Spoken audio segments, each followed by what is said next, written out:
প্রিয় দর্শক শ্রোতা আসসালামু আলাইকুম। আশা করি আপনারা সকলে ভালো আছেন। তো ভালো আছেন জন্যই আমরা আজকে চলে এসেছি আপনাদের মাঝে আরও একটি ভিডিও নিয়ে। তো দর্শক শ্রোতা আমরা আজকে যাকে নিয়ে কথা বলবো অবশ্যই আপনারা তাকে স্ক্রিনে দেখে চিনতে পেরে গেছেন।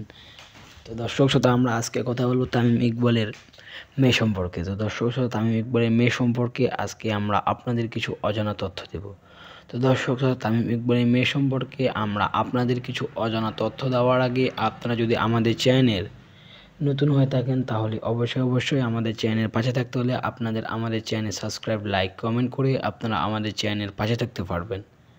তো দর্শক শ্রোতা আপনারা সবাই তামিম ইকবালকে চেনেন, কিন্তু তার মেয়েকে চেনেন। তো আমরা জানি তামিম ইকবাল বাংলাদেশ টিমের ওপেনার ব্যাটসম্যান ছিলেন। তো তামিম ইকবালের মেয়ে এখন লেখাপড়া করতেছেন সিঙ্গাপুরে। তো তামিম ইকবালের মেয়ে লেখাপড়া শেষ করে বাংলাদেশে ফিরবেন। তো তামিম ইকবালের মেয়ে এখন সিঙ্গাপুরে লেখাপড়া করতেছেন, কিছুদিন পর বাংলাদেশে চলে আসবেন তামিম ইকবালের মেয়ে। আমরা জানি কবে আসবে আমরা আপনাদের জানিয়ে দেবো নেক্সট ভিডিও।